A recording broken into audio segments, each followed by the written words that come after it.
ಹೇಳ್ತಾರೆ ಆ ಪ್ರಕಾರ ಹೋಗ್ತಾರೆ. ಸರ್, ಚುನಾವಣಾ ಆಯೋಗದ ಮೇಲೆ ದೆಹಲಿ ಪ್ರವಾಸಕ್ಕೆ ಹೋಗಿ ಬರ್ತಾ ಇದ್ದಾರೆ. ಸೊ ಹೈಕಮಾಂಡ್ ನಾಯಕರು ಬೇಕಾಗಿದ್ದಾರೆ. ಏನು ನಾನು ಹೋಗೋದೆಲ್ಲ ಬರೀ ಎಲ್ಲಾನು ನಮ್ಮ ರಾಜಕೀಯಕ್ಕೆ ಹೋಗೋದು, ಸರ್ಕಾರಿ ಕೆಲಸಕ್ಕೆ ಹೋಗೋದು. ಪೇಪರಲ್ಲಿ, ಟಿವಿಲಿ ಅವ್ನು ಸಿಕ್ಕಿಲ್ಲ, ಇವ್ರು ಸಿಕ್ಕಿಲ್ಲ, ನೀವು ನಿಮ್ಗೇನು ತೋರಿಸ್ಬೇಕು ಕೂತ್ಕೊಳ್ಳೋಕ್ಕಾಗ್ತಿಲ್ಲ.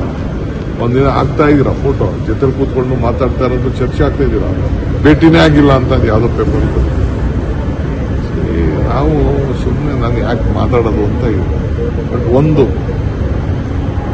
ಕಾಲ ಎಲ್ಲದಕ್ಕೂ ಉತ್ತರ ಕೊಡ್ತದೆ ಅಂತ ಹೇಳಿದ್ದೀನಿ. ಅಷ್ಟು ಬಿಟ್ಬಿಟ್ಟು ನಾನು ಚರ್ಚೆ ಮಾಡೋಕ್ಕೆ ಹೋಗಲ್ಲ. ಸರ್, ಹೈಕಮಾಂಡ್ ಒಳ್ಳೆ ನ್ಯೂಸ್ ಕೊಡುತ್ತೆ ಅಂತ ನಿನ್ನೆ ತಮ್ಮ ಅವ್ರು ಹೇಳಿದ್ದಾರೆ ಸರ್. ತಮ್ಮನು ಹೇಳ್ತಾ ಇದ್ದಾರೆ, ಕಾರ್ಯಕರ್ತರು ಹೇಳ್ತಾ ಇದ್ದಾರೆ, ನೀವು ಹೇಳ್ತಾ ಇದ್ದೀರಿ. ತಮ್ಮ ಬೆಂಬಲಿಗರು ಕೂಡ ಸಾಕಷ್ಟು ನಿರೀಕ್ಷೆ ಯಾರು ಹೇಳಿದ್ರಿ? 140 ಜನ ನನ್ನ ಬೆಂಬಲಕ್ಕಿದ್ದಾರೆ.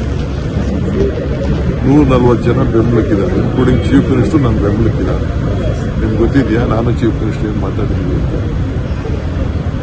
ರಾಹುಲ್ ಸಮ್ಮುಖದಲ್ಲೇ ನಾವೇನು ಮಾತಾಡ್ಕೊಂಡಿದ್ದೀವಿ, ಹೈಕಮಾಂಡ್ ಸಮ್ಮುಖದಲ್ಲಿ ಏನು ಮಾತಾಡಿದ್ದೀವಿ, ಯಾರು ಎಲ್ಲ ಕೂತ್ಕೊಂಡು ನಾವೇನು ತೀರ್ಮಾನ ಮಾಡಿದ್ದೀವಿ ಅನ್ನೋದು ನಮಗೆ ಗೊತ್ತಿದೆ. ಅದನ್ನು ನಾನು ಬಹಿರಂಗದಲ್ಲಿ ನಿಮ್ಮ ಹತ್ರ ಮಾಧ್ಯಮದಲ್ಲಿ ನಾನು ಚರ್ಚೆ ಮಾಡೋಕ್ಕಾಗ್ತದೆ. ನಾನು ಚರ್ಚೆ ಮಾಡೋಕ್ಕೆ ಹೋಗುದಿಲ್ಲ. ಎಲ್ಲದಕ್ಕೂ ಒಂದು ಕಾಲ ಇದೆ, ಆ ಕಾಲ ಎಲ್ಲದಕ್ಕೂ ಉತ್ತರ ಕೊಡ್ತೇನೆ. ಏಪ್ರಿಲ್ನಲ್ಲಿ ಈ ರೀತಿಯಾದಂತಹ ಒಂದು ಒಳ್ಳೆ ಸುದ್ದಿ ಬರ್ತದೆ ಅಂತ ಚರ್ಚೆ ಇದೆ.